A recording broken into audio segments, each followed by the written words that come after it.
अटल जी प्रेरित करते हैं। अटल जी युवाओं के प्रेरणा रहे। मेरे प्रभु, मुझे इतनी ऊंचाई कभी मत देना, गैरों को गले न लगा सकूं, इतनी रुखाई कभी मत देना, कदम मिलाकर चलना होगा। बाधाएं आती हैं आए, घिरे प्रलय की घोर घटाएं, पांव के नीचे अंगारे, सिर पर बरसे यदि ज्वालाएं, और निज हाथों से हंसते हंसते आग लगाकर चलना होगा, कदम मिलाकर चलना होगा, कदम मिलाकर चलना होगा। और अटल जी ने कहा, वाह, आनंद आ गया। लेकिन अटल जी के समक्ष प्रस्तुति सबसे बड़े गौरव का विषय है।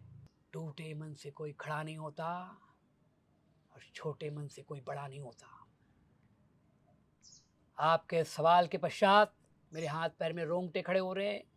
और अटल जी ने कहा है, शिक्षा बेकार नहीं होती है, डिग्रियां बेकार हो सकती हैं, लेकिन आपकी सीख बेकार नहीं जाती। अटल जी की प्रेरणा सदैव मुझे प्रेरित करती है निराशा के क्षणों में। कल कल करते आज हाथ से निकले सारे, भूत भविष्य की चिंता में वर्तमान की बाजी हारे, पहरा कोई काम ना आया, रस घट रीत चला, जीवन बीत चला।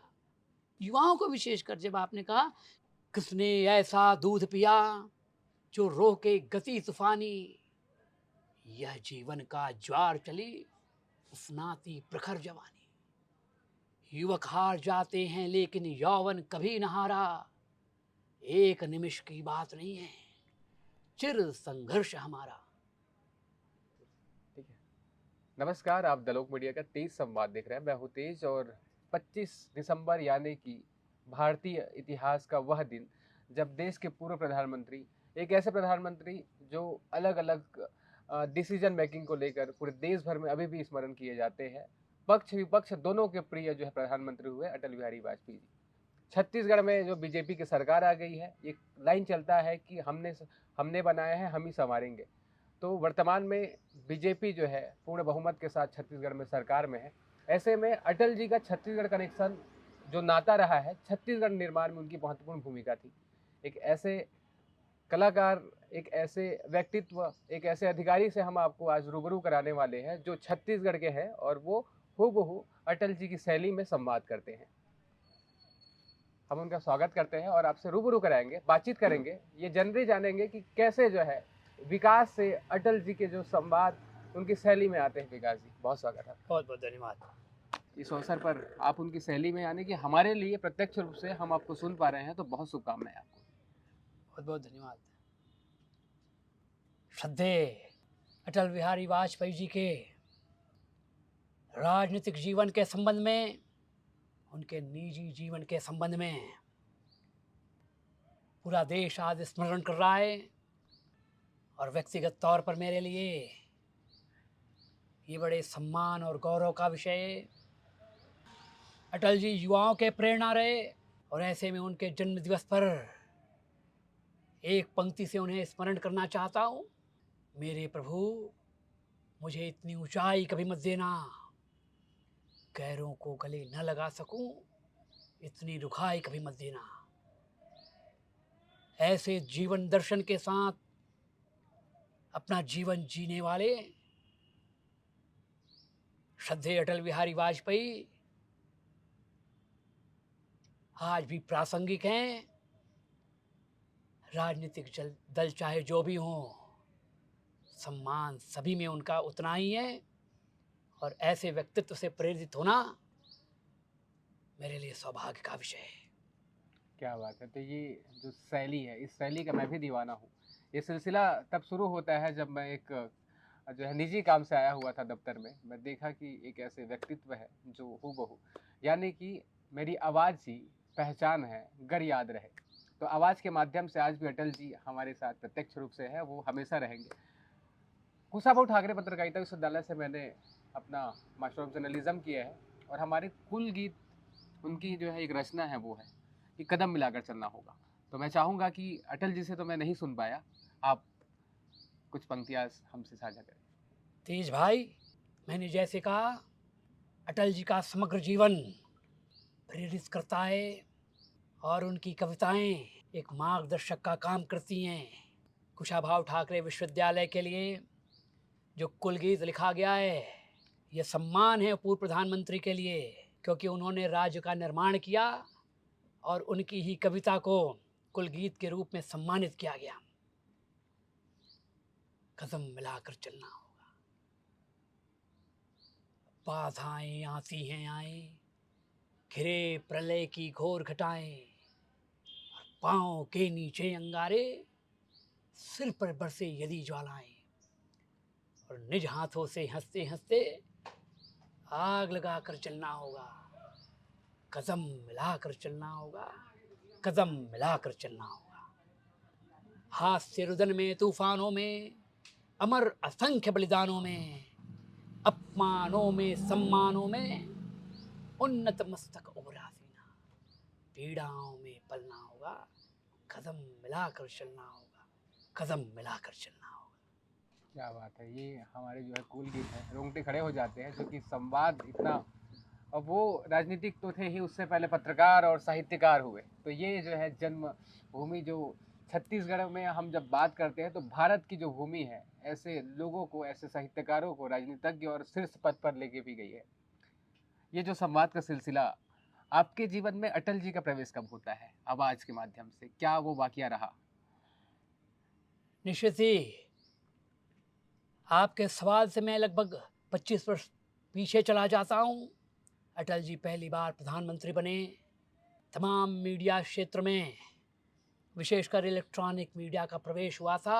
उनको लगातार देखना, बड़ी गंभीरता से बोलना, अच्छे हिंदी के शब्दों का प्रयोग करना, ना जाने कैसे मेरे अपने भाषण की शैली में वो आत्मसात होने लगे। और समकालीन दौर में जब मैं विभिन्न प्रतियोगिताओं में जाता था तो कुछ लोगों ने कहा, आप अटल जी की तरह भाषण करते हैं।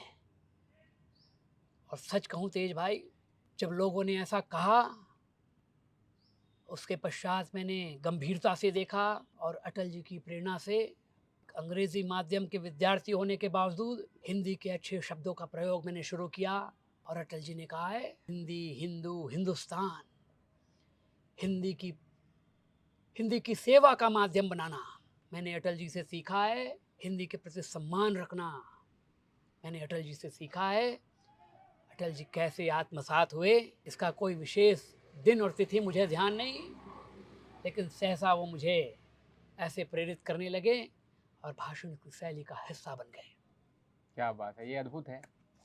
क्योंकि लगातार आप अलग अलग मिमिक्री आर्टिस्टों को देखते हैं कि हास परिहास अलग अलग ऐसे जो है जगहों पर कॉमेडी शो के माध्यम से किसी व्यक्ति को ऐसे देखा जाता है, हूबहू नकल करने का प्रयास किया जाता है। मैं ये समझना चाहता हूँ कि जो मिमिक्री होता है और ये जो अनुसरण होता है, अभी तक हम जो संवाद कर रहे हैं, आप तारतम्यता के साथ, उसी वेग के साथ आगे बढ़ रहे हैं। अटल जी की शैली में भाषण करना मेरे लिए कोई नकल अनुसरण का विषय नहीं है। अटल जी प्रेरित करते हैं। मिमिक्री एक कला हो सकती है, लेकिन जब नकल में अकल समाहित होता है, प्रेरणा का काम करती है, अनुकरण का काम करती है। और जब नकल में अकल ना हो तो हास परिहास का विषय बनती है। अटल जी मेरे लिए हास परिहास का विषय नहीं है। और सच कहें तो अटल जी का जब अनुसरण होने लगा, उसके बाद मैंने किसी अन्य के नकल करने की कोशिश भी नहीं की, क्योंकि अटल जी श्रद्धेय हैं, उनके सम्मान, उसकी गरिमा की रक्षा होनी चाहिए और मैं उनसे प्रेरित हूँ। इस नाते मैं इसका विशेष ध्यान रखता हूँ।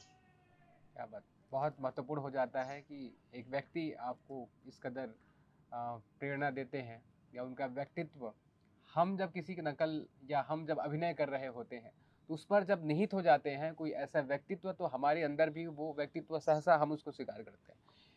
अटल जी की ये जो शैली में आप अलग अलग जगहों पर, मंचों पर भी आपने प्रस्तुतियाँ दी, या ये यूँ कहूँ कि आपने ऐसे जगहों पर जहाँ पे अटल जी का एक्सेस नहीं था, वहाँ पे उनका प्रतिनिधित्व किया, उनकी आवाज़ का प्रतिनिधित्व किया। कुछ वाक़ये जो आपको आपके ज़हन में आते हैं?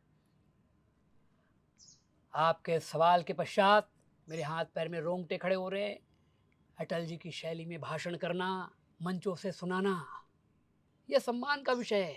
लेकिन जब अटल जी की शैली में अटल जी को ही भाषण सुनाना, कविता सुनाना, इससे बड़े गौरव का विषय कुछ नहीं हो सकता।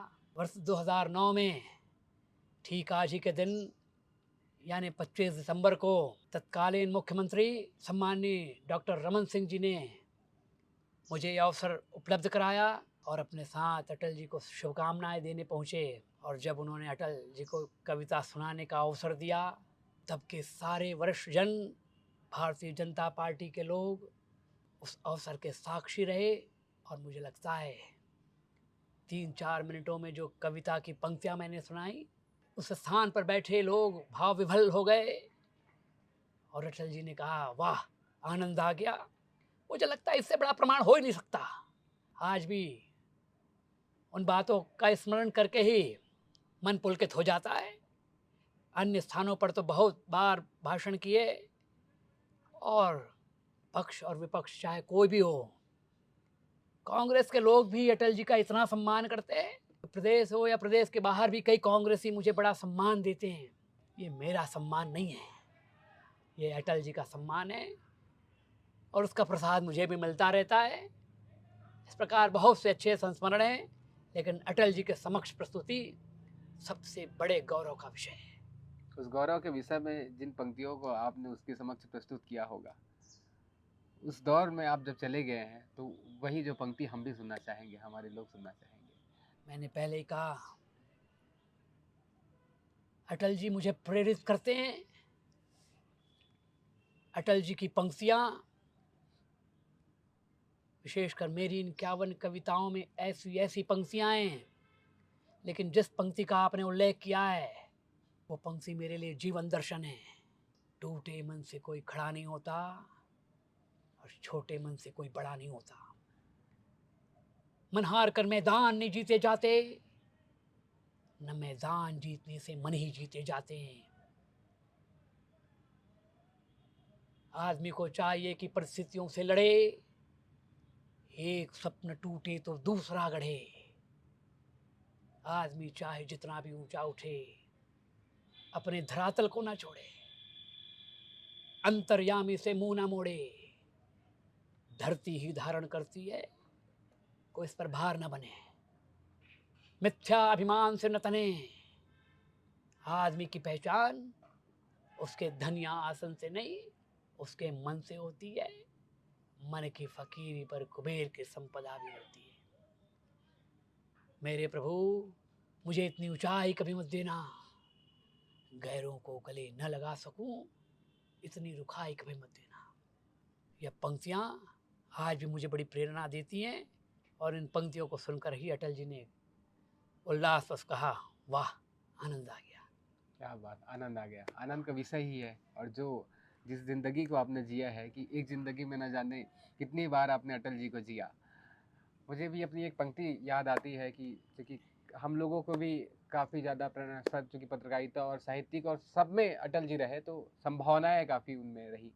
कर कर्म कर्तव्य दिखा, राजा बन राज कर, वाद को दास बना, कौटिल्य वन ए तेज, कर सबका सम्मान, सबको सम्मान, सफलता साफ है, शालीनता की ही बात है, सुधार नहीं तू सुधर, खुद को तो उदाहरण बना, कर कर्म कर्तव्य दिखा। क्या बात है, क्या बात है। बहुत बहुत शुक्रिया। ये जो है, जब मैं इस पंक्ति की बात करता हूँ, तो इसको मैंने जिया। या दर्शन की जब आप बात कर रहे थे, अटल जी से हम विकास जी पे जाते हैं, क्योंकि अटल जी का व्यक्तित्व, अब एक फिल्म अभी आने वाली है पंकज त्रिपाठी जी। इस बीच में सुखद अनुभूति मेरे लिए भी है कि आपके समक्ष में हूँ। विकास जी की ओर हम थोड़ा प्रवेश करते हैं कि अभी हम यही जानते हैं कि एक विद्युत कंपनी है, वहाँ पे प्रकाशन अधिकारी आप हैं। विद्यार्थी जीवन और कैसे आप आगे बढ़ते हैं, पत्रकारिता में भी आपने अपनी सेवाएं दी। तेज भाई, एक अंग्रेजी माध्यम विद्यालय में संपूर्ण पढ़ाई लिखाई होती है और परिवार की अपेक्षाओं का सम्मान करते हुए अभियांत्रिकी में डिप्लोमा हासिल भी कर लेते हैं, लेकिन मन वहाँ रमता नहीं था। निजी संस्थानों में नौकरियां भी की, लेकिन सार्वजनिक जीवन के प्रति जो आकर्षण रहा,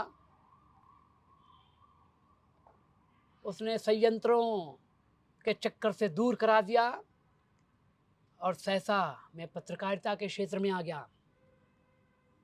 लगभग 10 वर्षों तक रोज़ाना ईटीवी, हिंदुस्तान समाचार, साधना न्यूज़ जैसे विभिन्न माध्यमों में, विभिन्न चैनलों में कार्य करने का अवसर मिला। और अब विगत 12 वर्षों से शासकीय जनसंपर्क अधिकारी और उसके पश्चात राज्य विद्युत कंपनी में जनसंपर्क अधिकारी के तौर पर सेवाएं दे रहा हूँ। लेकिन इस यात्रा में बहुत कुछ सीखने मिला, औरों से मिलना और उससे सीखने का अवसर मिलता है। कुछ लोग कहते अभियांत्रिकी के बाद आप पत्रकारिता में आ गए। शिक्षा बेकार नहीं होती है, डिग्रियां बेकार हो सकती हैं, लेकिन आपकी सीख बेकार नहीं जाती, आपका ज्ञान बेकार नहीं जाता। मैं मानता हूं कि अपने परिवार से दूर जाकर पढ़ाई करना, शिक्षा ग्रहण करना, यह भी ज्ञान बटोरने का अवसर था। अकेले रहकर बाहर नौकरी करना, यह भी अपने आप में ज्ञान देने वाली बात थी। इस प्रकार लगभग 22-23 वर्षों का सार्वजनिक जीवन में अब तक का जो अवसर रहा है, सीखने का ही रहा है और बहुत कुछ अभी सीखना बाकी है। अटल जी की प्रेरणा सदैव मुझे प्रेरित करती है निराशा के क्षणों में। और उम्र के बढ़ने पर क्या कहें, एक पंक्ति सहसा मुझे याद आ रही है। कल कल करते आज हाथ से निकले सारे, भूत भविष्य की चिंता में वर्तमान की बाजी हारे। पहरा कोई काम ना आया, रस घट रीत चला, जीवन बीत चला। हानि लाभ के पड़लों पर तुलता जीवन व्यापार हो गया। मोल लगा बिकने वाले का, बिना बिका बेकार हो गया। मुझे हाट पर छोड़ अकेला, एक एक कर मीत चला, जीवन बीत चला। इस प्रकार जीवन को बीतना है, लेकिन हमें तो सीखना है और सीखने का सिलसिला जारी है, अनवरत जारी रहेगा। बहुत सुंदर बात आपने कही है। और होता यही है कि पत्रकारिता के दौरान यदि आप लेखन में हुए, जब मैं लेखन करता था, मैंने बहुत कम लेखन किया, लेकिन मुझे अवसर ज़्यादा मिले। अभी भी 26 सालों में मैंने जो वो किया, तो ये जो आपने जब अभ्यास की बात कही, एक मुझे पंक्ति फिर से याद आती है। हर बार कभी यही कहता है कि मुझे वो पंक्ति याद आती है या आती है, जीवन है यात्रा और यात्री है हम। जीवन है यात्रा और यात्री है हम, अभ्यास है जीवन और विद्यार्थी है। क्या बात है, अभ्यास है जीवन और विद्यार्थी है हम। सर्दी मुझे लगा हुआ है और इस बीच में आपको काम को काम जैसा करना होता है, यानी कि यही भी है कि आप हर परिस्थिति में आपको अपने कर्तव्य पथ पर आगे बढ़ना होता है। सर्दी वाले वाक्य पर मुझे आया याद ये पंक्ति। मैं इसको मैं हूबहू इस वीडियो को भी डालने वाला हूँ कि मैं इसको डालूंगा, क्योंकि स्थिति परिस्थिति में हम जिस समय में होते हैं फिर भी हम काम कर रहे होते हैं, तो क्यों हम इसको एडिट करें। बहरहाल आप सबका बहुत धन्यवाद। और आगे मैं चाहूँगा विकास जी अपने आवाज़ में आ जाए, क्योंकि मुझे लगता है कि यदि हम एक कैरेक्टर पर जी रहे होते हैं, हर व्यक्ति जो है दोहरी जिंदगी जीता है, लेकिन एक आप ऐसे व्यक्ति को अपने साथ समाहित करके चल रहे होते हैं, लगातार मेंटेन करना। मैंने तो अभी लगातार पहली बार सुनी है, और भी लोगों से हम मिलते हैं, लेकिन उसको मेंटेन कर रखना अलग बात हो जाती है। आने वाले समय में सारी चीज़ें बेहतर हो ही रही हैं। छत्तीसगढ़ में दिनों चल रहा है। विकास जी, आप बताएं कि अटल जी को युवाओं को कैसे याद रखना चाहिए, या आपका जो शैली है, या कोई भी ऐसे वॉइस ओवर के फील्ड में आना चाहता है पत्रकारिता में भी, तो युवा कैसे अभ्यास करे। इस पर तो चूँकि एक आर्टिस्ट के लिए बहुत कुछ मैं कह सकूं, इतना तो अनुभव मेरा नहीं, लेकिन हाँ, अटल जी को युवा कैसे अपने लिए प्रेरणा स्रोत के तौर पर देखे, तो जैसे मैंने ही अपने जीवन में पाया कि उन्होंने जो कविताएं लिखी हैं, वो कविताएं उनके जीवन में जो चलता रहता था, उससे प्रेरित होकर लिखी। जो कविता अभी मैं बता रहा था, पहचान कविता है, एक ऊंचाई कविता है। उनको जब पद्मश्री मिला, तब उन्होंने ये पंक्तियाँ लिखी कि मेरे प्रभु मुझे इतनी ऊंचाई कभी मत देना। तो उन्होंने ये देखा कि यानी आप किसी बड़े लक्ष्य को भी प्राप्त कर लेते हैं, किसी ऊंचाई को भी प्राप्त कर लेते हैं, उसके बावजूद अपनी स्वाभाविकता या अपनी सहजता, अपनी जो मानव होने के जो फ़र्ज़ हैं, जो उसकी दायित्व हैं, उससे विमुख ना हों, कहीं किसी अहंकार में न डूब जाएँ। वैसे ही उन्होंने जन्म दिवस के बारे में कहा कि कल कल करते आज। तो ये सच है कि जीवन में जब जीवन निकलता चला जाता है, लोग पीछे भी छूट जाते हैं, लेकिन उसके बावजूद आपको बेहतर बना रहना है। उन्होंने एक बार ये बात भी कही है कि आओ फिर से दिया जलाए। सकारात्मकता है उनकी उनकी कविताओं में, सकारात्मक होने की भी सीख है कि भरी दोपहरी में अंधियारा सूरज परछाई से आ रहा है। देखिए कितने नेगेटिविटी है। सूरज परछाई से आ रहा, अंतरतम का ने निचोड़े, बुझी हुई बातें सुलगाएं, आओ फिर से यदि दिया जलाएं। तो यानी वो कह रहे हैं कि नेगेटिविटी होगी, लेकिन आप कैसे अपने जीवन में फिर से रचनात्मक हो, सकारात्मक हो और फिर इस जीवन को आगे बढ़ाएं, फिर एक उजाला फैलाएं, अपने जीवन को आलोकित करें। वैसे ही फिर वो ये देखते हैं कि समाज में किस प्रकार से गड़बड़ हो रहा है। राजनीति पर वो बहुत तीखे ढंग से बोलते हैं, लेकिन इसका मतलब ये नहीं कि उन्होंने राजनीति छोड़ दी। कि बेनकाब चेहरे हैं, दाग बड़े गहरे हैं, टूटता तिलिस्म आज सच से भय खाता हूँ, गीत नहीं गाता हूँ। वो कहते हैं यानी किस प्रकार से लोग मतलब जो षड्यंत्र कर रहे हैं, नकारात्मकता फैला रहे हैं, उसके बावजूद गीत नहीं गाता हूँ, यानी मन खराब हो गया है। लेकिन फिर अगले पल कहते हैं कि टूटे हुए तारों से फूटे वासंती स्वर, पत्थर की छाती पर उगाया नवंकुर, झरे सब पीले पात, कोयल की कुहुक रात, प्राची में अरुणिमा की रेख देख पाता हूँ, गीत नया गाता हूँ। कहने का मतलब ये है कि अब मुझे उस पूर्व में, पूर्व दिशा में, प्राची में मुझे अरुणिमा की, सूरज की नई रेख दिख रही है। यानी जीवन जीने के लिए एक नया उद्देश्य मिल रहा है। तो मैं इस प्रकार से देखता हूँ कि आज लोग जो पॉजिटिविटी की बात कर रहे हैं या पॉजिटिव होने की बात कर रहे हैं, वो सारी सीख दे रहे हैं। वो जो आज हम अलग अलग मोटिवेशनल स्पीकर से भी सुनते हैं कि आपको पॉजिटिव बने रहना है, आपको जो है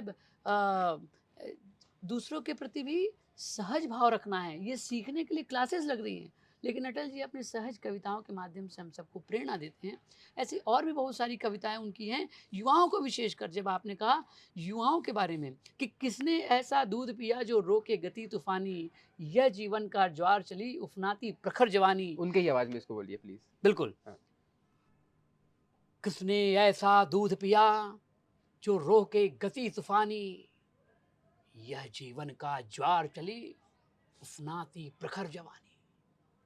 युवक हार जाते हैं लेकिन यौवन कभी न हारा, एक निमिष की बात नहीं है, चिर संघर्ष हमारा। ये अटल जी की पंक्तियां हैं जो हमें प्रेरित करती हैं।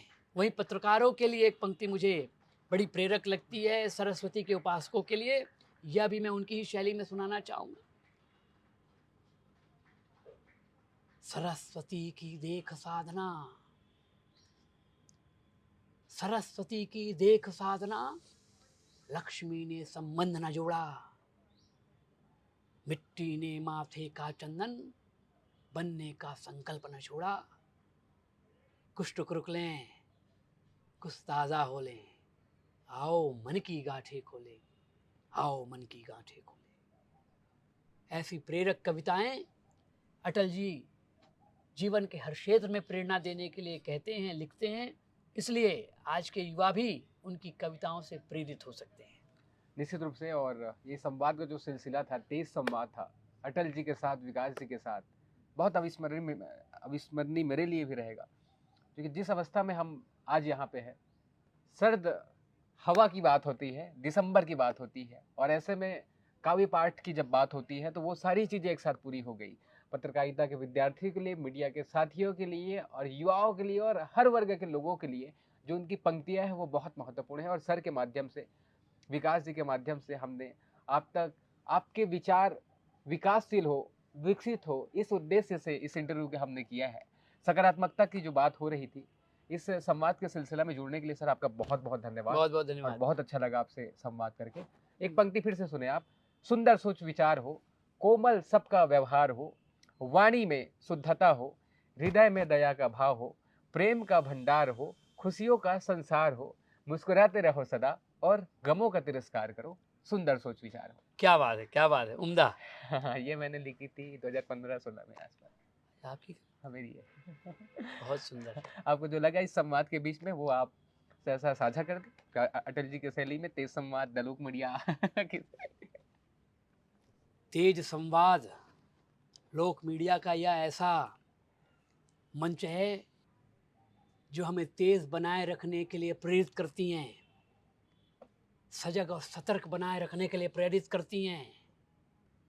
और जब युवा मन, युवा तुर्क ऐसे कार्यक्रमों को आयोजित करें तो सुस्त रहने का कोई सवाल भी नहीं उठता है।